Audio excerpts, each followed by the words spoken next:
Innal hamdalillah nahmaduhu wa nasta'inuhu wa nastaghfiruh wa nu'minu bihi wa natawakkalu 'alaihi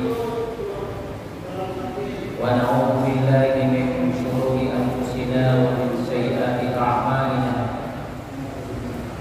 May yahdihillahu fala mudilla lahu wa may yudlil fala hadiya lahu. Asyhadu an la ilaha illallah wahdahu la syarika lahu wa asyhadu anna Muhammadan 'abduhu wa rasuluhu la nabiyya ba'dahu.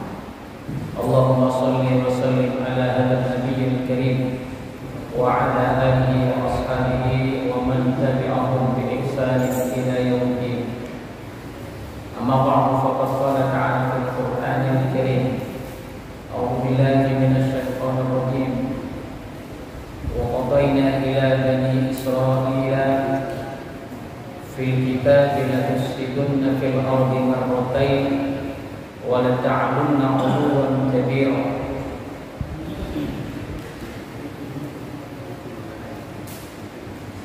فإذا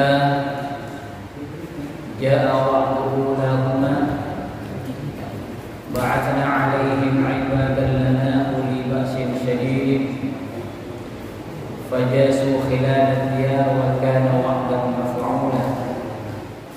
ثم رددنا لكم الكرة عليهم وأمددناكم بأموال وبنين وجعلناكم أكثر نفيرا. إن أحسنتم أحسنتم لأنفسكم وإن أسأتم فلها. فإذا جاء وعد الآخرة ليسوء وجوهكم وليدخلوا المسجد كما دخلوه أول مرة وليتبروا ما علوا تتبيرا. قال رسول الله صلى الله عليه وسلم: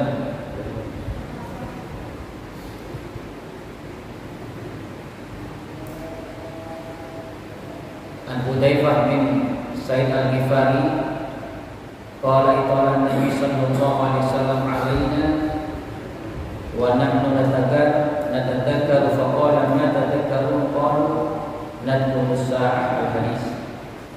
Sadaqallah wa sadaqa Rasul. Mukarramun para asatidz, para sesepuh, para tokoh masyarakat, jemaah musalla Alfiyah Al-Istiqomah, yang semoga senantiasa mendapatkan maghfirah, rahmat serta ridha Allah Subhanahu wa taala. Alhamdulillah, pada malam hari ini Allah kembali kita kumpulkan di tempat ini untuk duduk di majelis ilmu, mempelajari ayat-ayat Allah dan hadis-hadis baginda Nabi Muhammad SAW, sehingga kita termasuk golongan yang disebut dalam hadis Nabi, khairukum man ta'allama al-Qur'ana wa 'allama. Paling baik dari kalian adalah orang yang belajar Al-Quran dan mengajarkannya. Dan malam hari ini saya akan menjelaskan sekitar kaitannya dengan tanda-tanda kiamat. Bapak Ibu sekalian rahimakumullah, ada sebuah hadis baginda Nabi Muhammad SAW dari Abu Hurairah. Rasulullah bersabda, kiamat tidak akan datang sampai kaum muslimin memerangi kaum Yahudi, lalu kaum muslimin membunuh mereka, sehingga kaum Yahudi itu akan bersembunyi di balik batu atau pohon. Tetapi batu dan pohon itu akan berkata, wahai muslim atau hamba Allah, ada seorang Yahudi di belakang, kemarilah dan bunuhlah dia, kecuali pohon garba tidak akan mengatakan demikian, karena itu adalah pohon orang Yahudi. Hadis Sahih Muslim. Bapak Ibu sekalian rahimakumullah, ini momen sekarang kita, pikiran kita banyak berkonsentrasi ke Timur Tengah ya. Ini kaitannya Allah mengingatkan kita kembali bahwa hal ini pasti terjadi dan terjadi. Karena ada hadis tadi, hadis Sahih Muslim yang menjelaskan dari Abu Hurairah tidak akan terjadi kiamat sehingga kaum muslimin itu akan memerangi kaum Yahudi. Lalu kaum Yahudi itu kaum muslimin membunuh mereka sehingga mereka bersembunyi, lari, misalnya lari di bebatuan, di pohon, maka mereka akan memberitahukan semua. Ini Yahudi. Kecuali satu pohon namanya pohon warpat. Pohon warpat itulah yang sekarang banyak ditanam di pemukiman Yahudi. Karena mereka akan bersembunyi nanti dari balik pohon itu. Bapak Ibu sekalian rahimakumullah, kita akan membuka ayat Allah dari surat Al-Isra yang saya baca tadi. Pada ayat yang keempat.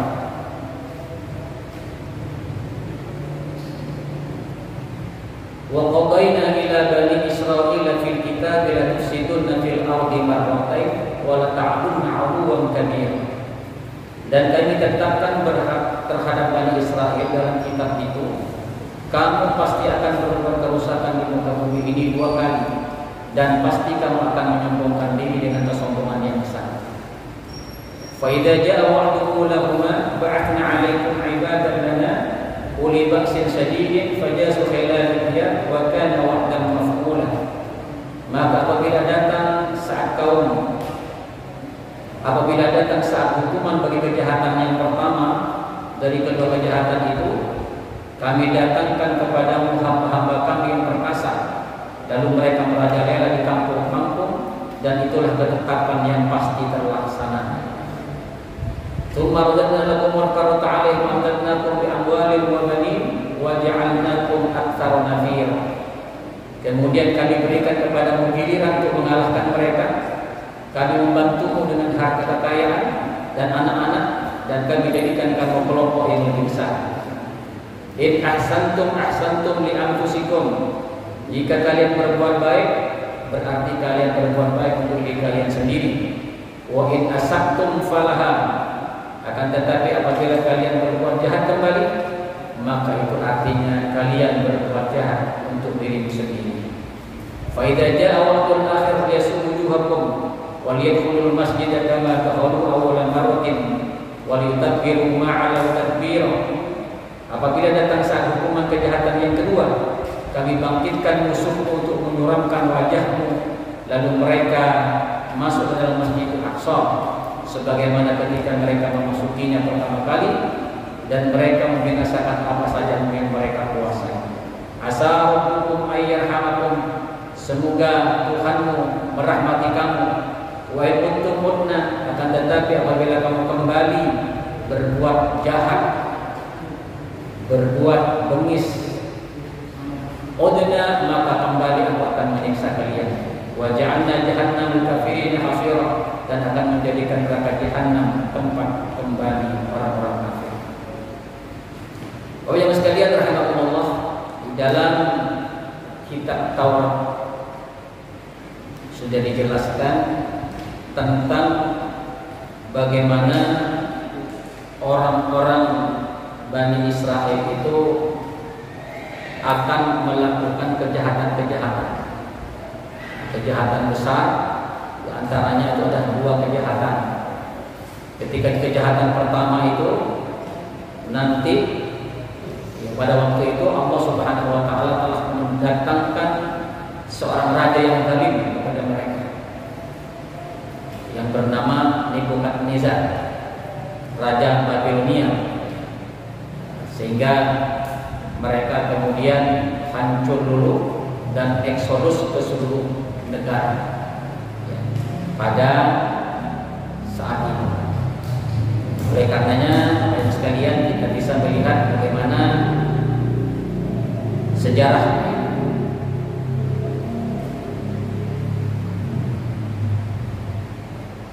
biar kita tahu sejak Nabi Sulaiman alaihissalam wafat tahun 923 sebelum Masehi. Jadi ini 1000 tahun sebelum Nabi Isa lahir. Jadi Nabi Daud itu lahir berkuasa pada 1000 tahun sebelum Masehi. Setelah itu diganti oleh anaknya Nabi Sulaiman. Nah, setelah Nabi Sulaiman wafat, maka turunlah kepada dua anaknya. Yang pertama namanya Rahbam, yang kedua namanya Yarbam. Ini namanya putra mahkota kerajaan Sulaiman yang begitu besar. Kemudian harus turun ke anaknya, padahal dia punya anak dua. Sehingga terjadilah gesekan untuk meneruskan kerajaan ini. Kemudian dua orang ini berebut pengaruh pada suku-suku di Bani Israel. Bani Israel itu ada 9 suku. Karena Nabi Yakub itu punya 9 anak, 12 anak yang masing-masing itu beranak pinak dan kemudian menjadi suku-suku Bani Israel. Ketika zaman Nabi Daud diteruskan zaman Nabi Sulaiman, ketika beliau wafat, maka dua anak ini berebut pengaruh dari suku-suku tadi. Mereka pengen meneruskan kerajaan Sulaiman dan meninggalkan yang lain. Maka terjadilah semacam perebutan kerajaan. Kerajaan itu menjadi pecah. Pertikaian akhirnya membuat kerajaan Israel pecah tahun 920 sebelum Masehi. 3 tahun kemudian. Jadi ini hitung mundur Pak ya, karena masih sebelum Masehi. Dari 923, maka pada 920 sebelum Masehi, Rahbam mendirikan kerajaan bernama Israel Utara dengan pusat pemerintahan di Nablus. Namanya Israel Utara. Sementara Yarban di selatan dengan nama Judah dan pusat pemerintahannya itu ada di Yerusalem sekarang. Jadi Israel Selatan namanya Judah itu di Yerusalem sekarang ini. Sementara Israel Utara itu ada di daerah Nablus namanya. Ini selama beberapa tahun kedua kerajaan ini tidak berjalan harmonis. Kadang ada pemberontakan kecil, perang kecil, atau sekedar bentak sambal, saudara itu, tapi sudah masing-masing punya kerajaan sendiri. Ketika kerajaan Israel Utara dipimpin oleh namanya Raja Husyah bin Ilah, kerajaan Israel Utara ini mulai melemah. Inilah Pak, kalau ingin menghancurkan sebuah kerajaan, sebuah negara, maka harus dipecah dulu, dibikin ini bermusuhan. Setelah itu kemudian dicaplok oleh musuh. Begitu juga kerajaan Sulaiman yang begitu besar, begitu turun ke anaknya, jadi berperang satu sama lain. Akhirnya yang untung adalah negara lain, yang untung adalah orang lain. Ini adalah merupakan sunnatullah untuk menghancurkan suatu negara, suatu kerajaan. Mereka disuruh bertikai, bertengkar satu sama lain. Melihat kelemahan kerajaan Israel Utara, kerajaan Assyria namanya yang berada sebelah timur mulai melirik. Mereka bermaksud untuk menguasai kerajaan tersebut. Assyria di bawah pimpinan Maharaja Sargon II memerintahkan prajuritnya untuk mengekspansi wilayah kerajaan Israel Utara. Dan pada tahun 722 sebelum Masehi, kerajaan Israel Utara mendapat serangan dari kerajaan Assyria. Kemudian kerajaan Assyria ini menguasai kerajaan Israel Utara.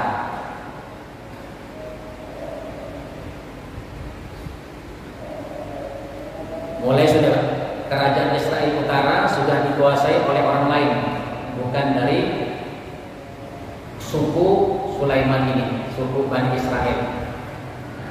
Itu yang bagian utara, yang Judah di selatan belum. Kemudian orang-orang yang di utara ini sebagian lari ke selatan, ke kerajaan Judah ini. Sebagian juga ke negara-negara lain atau ke kerajaan-kerajaan lain. Tetapi ada sebagian kalangan yang membaca Taurat Musa dikatakan dalam Taurat bahwa Nabi terakhir akan lahir di bumi Thayyibah Madinah. Maka sebagian besar juga akhirnya mereka lari ke kota Madinah. Jadi pada waktu itu orang-orang termasuk ulamanya yang ahli Taurat, dia membaca di Taurat itu bahwa akan ada Nabi akhir zaman yang akan bisa menolong mereka. Nah saat itulah maka Yahudi eksodus ke Madinah. Jadi sebagian ada yang ke selatan, ke Juda, sebagian di kerajaan yang lain, sebagian mereka yang membaca Taurat dia cari itu kota Thayyibah namanya, kota Madinah. Jadi Yahudi itu ada di Madinah sudah sekitar tahun 700 sebelum Masehi. 700 sebelum Masehi mereka pergi ke Madinah. Karena apa? Karena mereka tahu di kitab Taurat akan datangnya seorang nabi yang muncul dari negeri ini. Tahun berganti tahun Mesir di bawah pemerintahan Fir'aun. Fir'aun Neho pada tahun 609 sebelum Masehi. Jadi Fir'aun itu Pak, ada Fir'aun 1, Fir'aun 2, ada namanya Fir'aun Neho dan lain sebagainya. Jadi bukan nama satu Fir'aun itu, tapi itu adalah nama gelar kerajaan. Nah, Fir'aun Neho ini pada tahun 609 sebelum Masehi juga menyiapkan serangan terhadap kerajaan Juda. Yang bagian selatan tadi yang belum diserang ternyata diserang oleh Fir'aun. Dan tahun 608 sebelum Masehi Fir'aun Neho melancarkan serangan terhadap kerajaan Juda. Saat itu wilayah Israel Utara yang diduduki Asyiriah mulai menyiapkan pasukan untuk menghadapi kemungkinan Mesir akan meluaskan pencaplokannya ke utara. Begitu Fir'aun ini menguasai kerajaan di selatan Juda itu, Raja Assyria di selatan yang menguasai Israel Utara itu juga ketakutan. Takut dia nanti menyerang juga ke Assyria yang tadinya menguasai Israel Utara.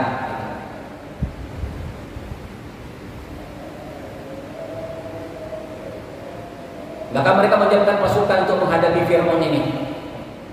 Saat itu wilayah utara yang diduduki Assyria mulai menyiapkan pasukan dan menghadapi kemungkinan Mesir akan meluas dan menyemprot ke utara. Benar saja, tak puas dengan wilayah Judah, Mesir bergerak menuju kawasan utara.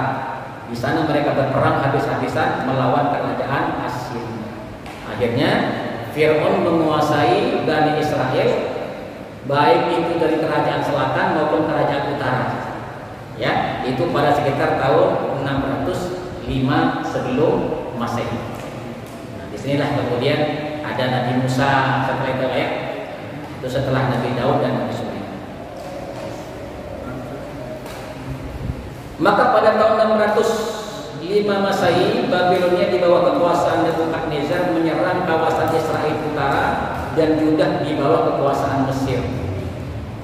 Tadi di utara pertama dikuasai Assyria namanya. Kemudian di selatan dikuasai Fir'aun dari Mesir. Kemudian Fir'aun menguasai dua-duanya. Artinya apa? Yahudi sudah tidak punya negara. Bani Israel sudah tidak punya negara. Akan tetapi kemudian ada negara Babilonia yang juga ingin menyerang kerajaan itu yang dikuasai oleh Fir'aun Mesir. Pada tahun 605 sebelum Masehi, Babilonia kemudian menyerang Bani Israel atau yang sudah dikuasai oleh Fir'aun tadi.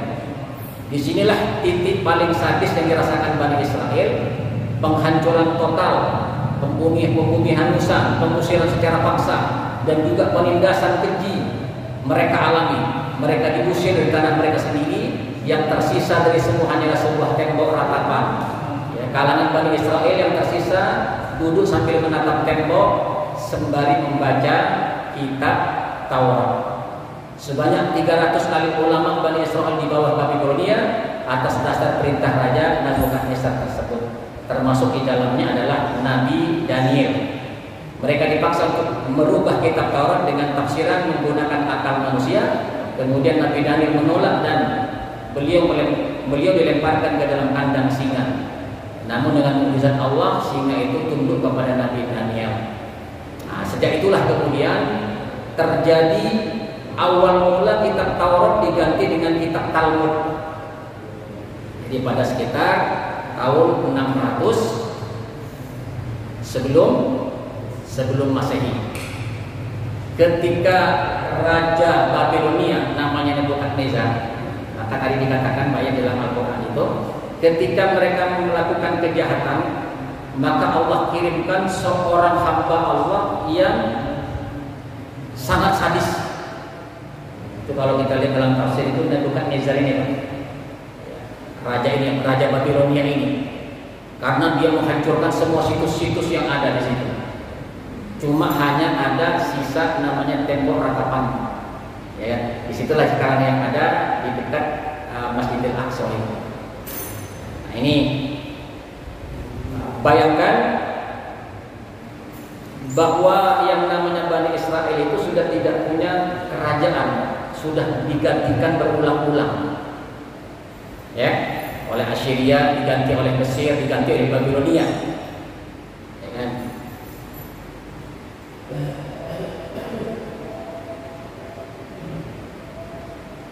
Kemudian pada tahun 323 sebelum Masehi, Yunani di bawah kerajaan Alexander menyerang kembali kerajaan Israel. Yunani tak hanya mengekspansi wilayah Israel, tetapi sampai ke Persia dan Mesir. Singkat cerita, 3 kerajaan itu runtuh dijadikan wilayah Yunani. Setelah Babilonia jatuh kepada tangan Yunani. Jadi mereka sudah benar-benar tidak punya kerajaan, ya, sudah benar-benar tidak punya kerajaan. Maka pada tahun 653 Masehi, 1000 tahun kemudian, di bawah kekhalifahan Umar bin Khattab, mereka berhasil menaklukkan wilayah Israel yang dikuasai oleh Yunani tersebut. Baru jatuh ke Islam pada tahun 653 Masehi, sekitar 1000 tahun kemudian, ya. Setelah kerajaan Israel ini sudah dipergantikan oleh para penyerangnya dan dinamakan dengan raja-rajanya sendiri, maka pada zaman Umar bin Khattab, Israel ini jatuh ke pangkuan Islam setelah 1000 tahun. Ini, itulah kenapa sebenarnya mereka ini sudah tidak punya kerajaan. Kenapa? Mereka situs-situsnya sudah habis. Nah, termasuk diantaranya, Bapak-Ibu sekalian, pada zaman Nebukadnezar tadi, semua sudah dihancurkan. Ada yang namanya tabut. Tabut itu adalah pusaka kerajaan Sulaiman. Yang namanya tabut. Di dalamnya itu ada namanya tongkatnya Nabi Musa, ada juga berbagai macam senjatanya Nabi Harun. Itu isi dalam namanya tabut. Tabut itu kemudian sudah tidak ada di situ juga, ya, sudah lenyap dari situ. Nah, Bapak-Ibu sekalian rahimakumullah, apa kaitannya dengan Israel sekarang? Nah, Israel sekarang ini sebenarnya sudah menyebar dari ratusan tahun sebelum Masehi, sudah tidak ada di negaranya sendiri. Nah, sampai kemudian ada yang sampai ke Madinah pada zaman itu juga. Nah, pada zaman Umar bin Khattab ini sudah dikuasai oleh Islam, maka kemudian damailah 3 agama itu di sana. Jadi Yahudi bisa di situ, orang Nasrani bisa di situ. Jadi ketika dia berada dalam kerajaan Islam, maka Palestina ini damai. Namun pada sekitar tahun 1000, ya, pada tahun 1000 Masehi itu terjadi yang namanya perang salib, nah, sehingga pernah dikuasai oleh Kristen juga. Dikuasai oleh Kristen. Kemudian pada masa Ottoman, kerajaan Utsmani itu kemudian kembali lagi ke dalam Islam. Akan tetapi yang namanya Bani Israel itu sudah tidak ada di situ. Nah, inilah kemudian muncul pada tahun sekitar 1890-an, muncul gerakan namanya gerakan Zionisme. Nah, itu tahun 1800-an Zionisme itu, yang diperkasai oleh namanya Theodor Herzl itu namanya, yang waktu itu dia ada di barat Eropa. Nah, apa tujuan daripada Zionisme ini? Nah, Zion itu dari kata bukit namanya. Nah, jadi yang namanya Masjidil Aqsa itu ada di atas bukit, Pak, dibangunnya. Jadi di zaman Nabi Yakub dulu, Nabi Yakub itu adalah cucunya Nabi Ibrahim. Nabi Yakub itu namanya Israel. Isra itu hamba, El itu Allah. Keturunan Nabi Yakub namanya Bani Israel. Nabi Yakub ini mendirikan masjid di Palestina ini. Nah, ketika zaman Nabi Sulaiman, masjid itu dipugar menjadi besar. Itu yang disebut dengan Masjidil Aqsa. Jadi Masjidil Aqsa itu cikal bakalnya dari Nabi Yakub, kemudian dipugar menjadi bagus besar pada zaman Nabi Sulaiman. Ya, sekitar tahun 900 sebelum Masehi. Itu Masjidil Aqsa. Nah, Masjidil Aqsa itu kemudian di zaman Islam ya dibentuk lagi pada zaman Umar bin Khattab itu, setelah beberapa kali dihancurkan oleh raja-raja sebelumnya. Nah, kemudian menurut orang-orang Israel, orang-orang Yahudi dari golongan Zionisme ini, Nabi Sulaiman di situ punya yang disebut dengan kuil Sulaiman, ya, namanya kuil Sulaiman. Kuil Sulaiman ini sebenarnya menurut versi yang sejarah yang benar sebenarnya tidak ada, karena Nabi Sulaiman yang ada cuma masjid. Tidak ada yang namanya kuil Sulaiman. Yang ada Nabi Sulaiman itu dulu, umatnya Nabi Sulaiman itu banyak terpengaruh oleh penyihir. Banyak terpengaruh oleh para penyihir.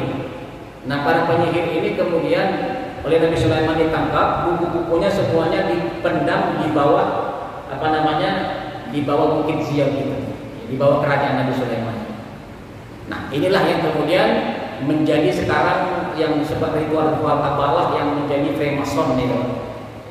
Nah, ini ceritanya panjang kalau ini Pak ya.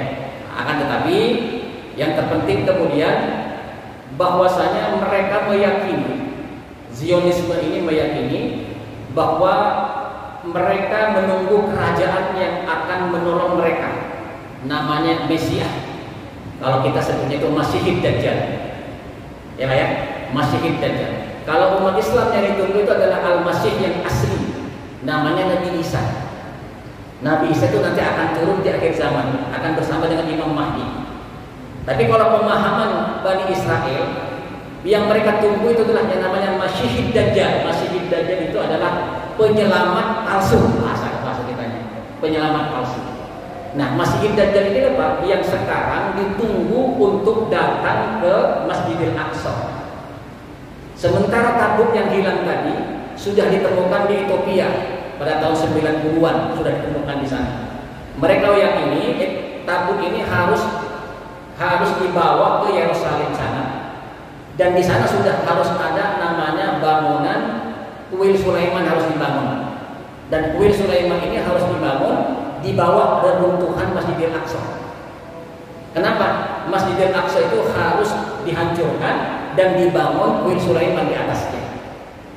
Maka begitu Israel sekarang tahun 48 sudah menguasai, maka Masjidil Aqsa itu sudah mulai dibongkar dari bawah, harus dihancurkan.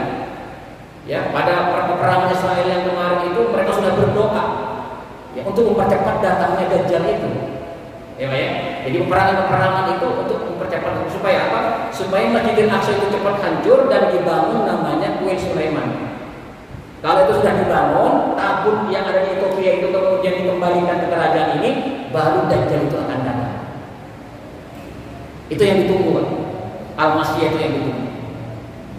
Jadi tidak mungkin ada perdamaian. Kenapa? Karena umat Islam juga meyakini di situ yang namanya tanah suci kita, kiblat kita dulu.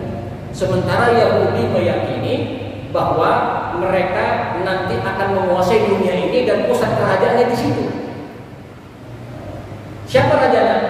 Mereka menyebut penyelamat Al-Mesiah itu. Kita menyebutnya adalah penyelamat palsu. Lama ya? Penyelamat palsu. Maka inilah kemudian terjadi peperangan-peperangan itu. Kemudian Bani Israel, bayangkan tahun 48 benar-benar terjadi itu negara dengan gerakan Zionis setelah beberapa tahun lamanya. Maka kemudian sampai sekarang ada kerajaan Bani Israel. Ya, herannya yang sudah menetap di situ orang Palestina tidak diakui oleh PBB. Yang diakui oleh PBB justru adalah Israel ini. Kenapa? Karena memang Israel itu bisa di situ atas prakarsa PBB. Ya, setelah kerajaan Utsmani hancur, kemudian itu menjadi kekuasaan Inggris Palestina itu. Nah, kemudian Inggris ini kemudian terus didesak, maka PBB lah yang kemudian memasukkan Israel itu dalam peperangan yang dibantu oleh Amerika segala macam. Ceritanya panjang, Pak. Kenapa? Karena semua presiden Amerika semua itu sudah masuk dalam golongan Zionis Israel. Waktu itu kan yang namanya Presiden Truman itu, dia tadinya menolak Israel datang itu membuat negara yang namanya Presiden Truman di Amerika.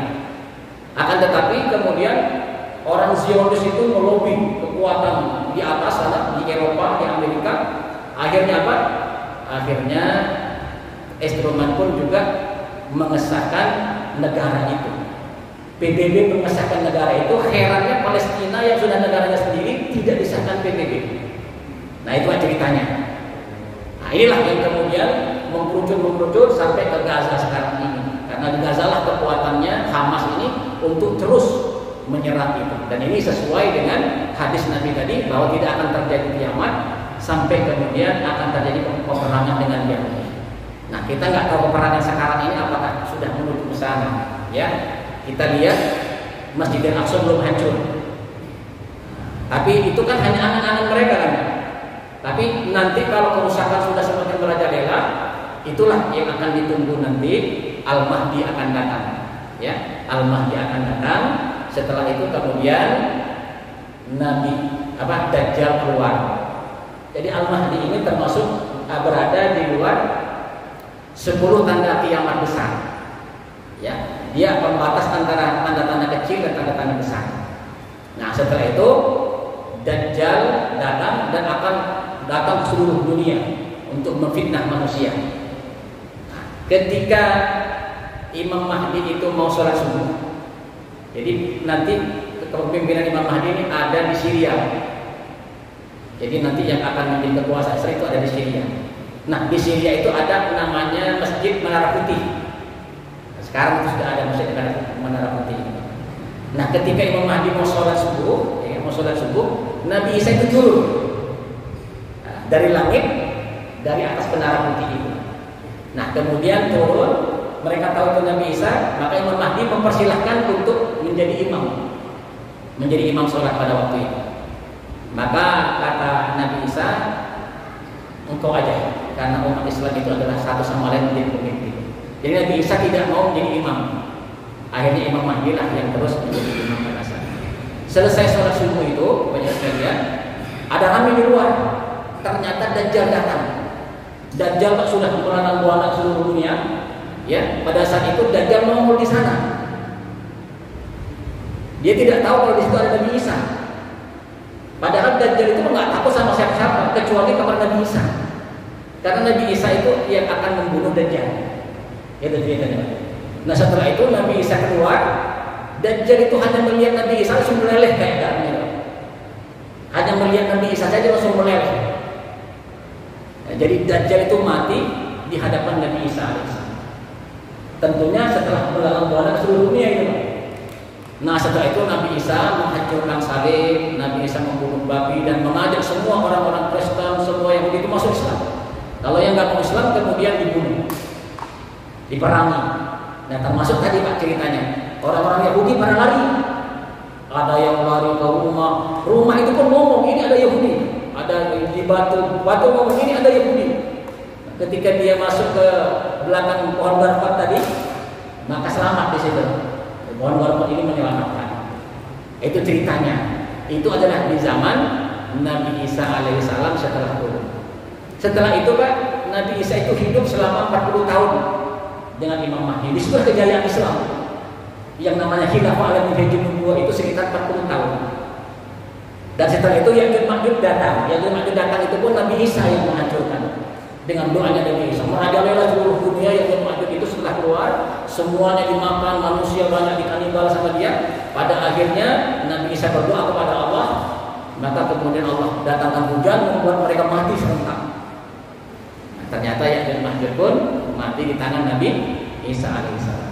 Nah, setelah itu keluarlah matahari dari terbit dari barat. Itu tanda yang keempat. Jadi pertama Dajjal, keluarnya Dajjal, turunnya Nabi Isa, turunnya keluarnya Ya'juj dan Ma'juj, yang keempat adalah terbitnya matahari dari barat. Nah, terbit matahari dari barat itu kan tidak langsung terus begitu sampai di tengah, balik lagi normal lagi. Gitu. Matahari terbit dari barat sampai ke tengah, balik lagi, setelah itu normal lagi seperti biasa. Hanya sebagai tanda setelah itu taubat sudah tidak diterima lagi. Kalau itu orang musuh Islam tidak diterima lagi sudah, karena sudah matahari terbit dari barat. Nah, setelah itu kemudian muncul tanda yang kelima, keluarnya dabbah, binatang bumi yang datang seluruh dunia menandai orang mukmin, orang kafir di tidaknya. Nah, setelah itu muncullah angin lembu dari arah Yaman ke seluruh dunia, sehingga setiap orang yang beriman, yang ada iman di hatinya, mati dengan angin lembu itu. Itulah yang disebut dengan umur umat Islam. Umat Islam mati serentak dengan datangnya angin lembu itu. Jadi umat Islam tidak ketemu kiamat yang asli, karena pada saat itu orang yang beriman sudah mati semua. Baru setelah itu muncul yang keenam, duhan, datangnya asap tebal, tanda kiamat itu. Nah, setelah itu terbenamnya bumi di timur, terbenamnya di semenanjung Arabia, dan terbenamnya bumi di barat itu sampai ke-9. Yang ke-10 adalah keluarnya api dari Yaman yang menggiring manusia ke mahsyar. Itu 10 tanda kiamat. Nah, jadi ketika berada setelah dabbah itu binatang bumi, muncul angin lembu dari arah Yaman, maka semua orang yang beriman akan meninggal dunia. Itulah yang disebut dengan umur umat Islam. Dan itu kata Imam Suyuti, kata Ibnu Rajab dan Ibnu Hajar Al-Asqalani, waktu itu tidak akan lebih dari 1500 tahun Hijriah. Sekarang 1445. Ya, jadi umat Islam mati serentak itu nggak mungkin lebih dari 1500 tahun Hijriah. Jadi proses antara sekarang ke itu ini sudah proses menjelang tadi. Mungkin Al-Mahdi sebentar lagi datang, mungkin Dajjal akan turun. Ya Pak ya. Kenapa? Karena masanya sudah mepet. Ya. Karena tanda kiamat yang keberapa tadi itu, yang kelima tadi, setelah itu ada angin lembu itu sekitar sekitar 1500 tahun Hijriah. Nah, cuma setelah itu Pak akan ada katanya generasi, 2 generasi. Kalau satu generasi itu 60 tahun, maka sekitar 120 tahun. Disitulah hanya orang-orang yang tidak beriman yang sudah ada di situ. Orang yang mengatakan kalimat la ilaha illallah sudah tidak ada lagi. Hanya bercerita saja pada generasi pertama. Setelah itu mereka bercerita, dulu ada agama namanya agama Islam yang mengucapkan kalimat la ilaha illallah. Dunia belum hancur karena masih ada mulut yang keluar la ilaha illallah walaupun tidak di hatinya. Tapi pada generasi berikutnya sudah tidak ada lagi manusia yang mengumumkan Allah kalimat la ilaha illallah, tidak lagi. Sejak itulah kemudian Allah hancurkan dunia ini. Jadi kiamat itu datang kalau sudah tidak ada satupun di dunia ini di lisan mereka keluar kalimat Allah. Itu ceritanya. Dan itu wallahu a'lam kapan terjadinya kita tidak bisa memprediksi. Yang jelas kita hanya harus tahu tanda-tanda zaman itu. Karena ini diceritakan sejak puluhan tahun lalu, ribuan tahun yang lalu akan datangnya Dajjal ini. Sementara kita sendiri, jangan-jangan ini masa kita, jangan-jangan ini masa anak-anak kita. Sementara kita terlena tidak mempelajari hal itu. Apa yang dipentingkan sekarang Pak? Iman yang kuat. Jadi sekarang ini sudah datang namanya Dajjal sebelum Dajjal yang asli.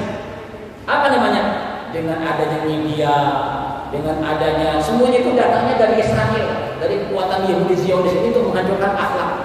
Bahkan terjadinya perang saudara itu mereka semua. Supaya apa? Supaya mereka mudah untuk menguasai umat Islam. Itu ceritanya. Jadi sekarang mereka ini sudah menguasai kita. Bahkan anak-anak umat Islam yang tidak ada iman pun sudah ikut-ikut cara mereka. Gibra budayanya. Maka kalau Dajjal yang asli nanti datang, Pak, Dajjal yang asli nanti datang, maka benar-benar orang yang seperti itu nanti akan ikut Dajjal. Mungkin hanya ahli masjid seperti ini nanti itu masuk nerakanya Dajjal. Dajjal itu kan punya neraka, punya surga. Surganya Dajjal itulah neraka yang asli, gitu kan? Nerakanya Dajjal itulah surga. Maka begitu nanti Dajjal datang, orang-orang yang model kayak gitu pasti ikut Dajjal semua. Nah, sementara kita ini mungkin disiksa oleh Dajjal, kita terkuat iman kita. Karena itu adalah surganya kita di tangan Dajjal. Nah setelah itulah kemudian Dajjal mati di tangan Nabi Isa alaihissalam. Bapak jemaah sekalian rahimakumullah, inilah peta akhir zaman menurut ayat Al-Quran dan hadis baginda Nabi Muhammad Sallallahu Alaihi Wasallam. Jadi kalau sekarang Yahudi memaksa terus karena memang mereka menunggu yang namanya Al-Masih, ya, penolong, penyelamat. Al-Masih penyelamat.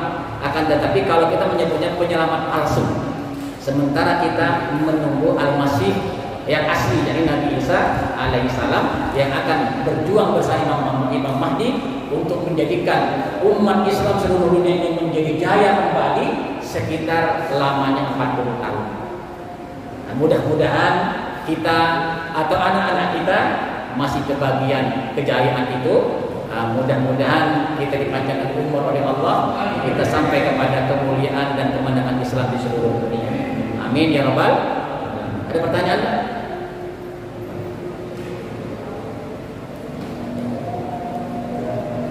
Cukup ya? Mudah-mudahan sedikit ada gambaran. Kalau pengen jelas lihat di YouTube Pak, ya. Di YouTube banyak ya dari ustaz-ustaz akhir zaman menjelaskan tentang hal ini. Biar Bapak benar-benar tahu di mana posisi kita saat ini dan anak-anak kita yang akan datang dalam menghadapi serangan orang kafir Yahudi. Demikian, mudah-mudahan ada manfaatnya.